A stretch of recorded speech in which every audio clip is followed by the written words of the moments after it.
Having personal standards in your life is great. And there comes a point where having personal standards can actually do more harm than good. And it does more harm when your personal standards are no longer personal, meaning that you are letting everyone know, letting the man in your life know, the one that you have just been on one or maybe two dates with, about what you're doing, what you're not going to do. And it's really become kind of like this Bible thumping thing, because you have expectations and you're not compromising and you're not settling.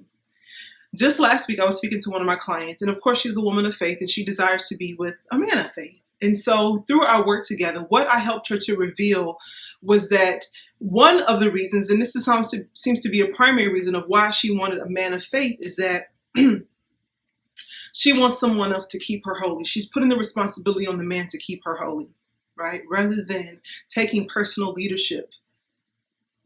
Last week, I spoke about the conflict that pushes love away. Every woman's battle, and it's being seen and not wanting to be seen. But especially for women of faith, there's this conflict of wanting to be desired, but also feeling obligated, a moral obligation to flee from temptation.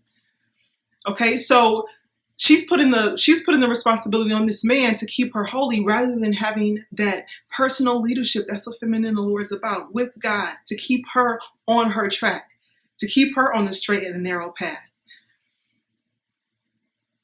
This isn't something that I have not had experience with, right? Because no one really is exempt. And I can just remember sharing with men in my life about how I don't want to have sex. And even if we were in a relationship and saying, well, I don't really want to have sex anymore, this and that. And then having sex, being sexually intimate.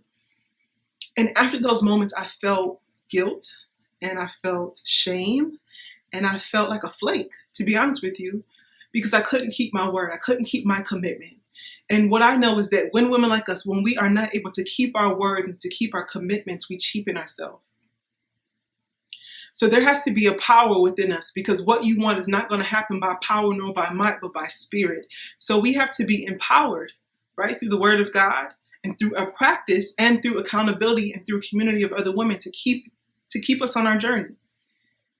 So like my client, there was a point where I was hiding and I was playing small, and I knew that I was playing small because I wasn't taking the personal leadership, but I wasn't speaking my piece and really asserting myself. So instead of asserting myself, I started to play games about, oh, I don't want to do this, or I don't want to do that, or you always trying to do this. And then we put all the power on the man about what he's doing and what he's not doing.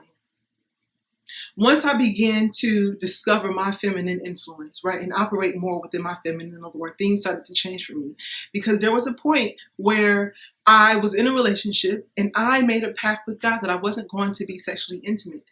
And so I had to go to this man and let him know, to say, hey, listen, you know that this is what happened in church, and I really feel different, and I really want to try to walk this thing out. Right? I really want to honor God with my body. And naturally, he was like, well, is there someone else? Are you cheating on me? What's going on? And I'm like, no, right? I had to calm his heart down. I was like, no, there's no one else. But this is where I am right now. And I would love for you to be on this journey with me. And if you can't or you don't want to, I totally understand that. See, this is what we have to do. We have to put them in choice. So I had gone from this woman who was feeling lost and losing myself every time I was sexually intimate with a man, because I felt like I wasn't honoring my moral obligation, to becoming this woman who has the skills to be empowered, to be able to speak my piece without the games and without the manipulation and without the control.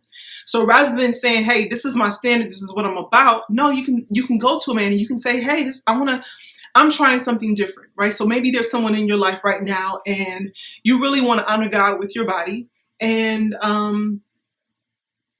you really want to honor your personal standards, right? But again, this is not something that you let him know. This is all about your feminine Lord is the secret solution. It's all about how you're showing up.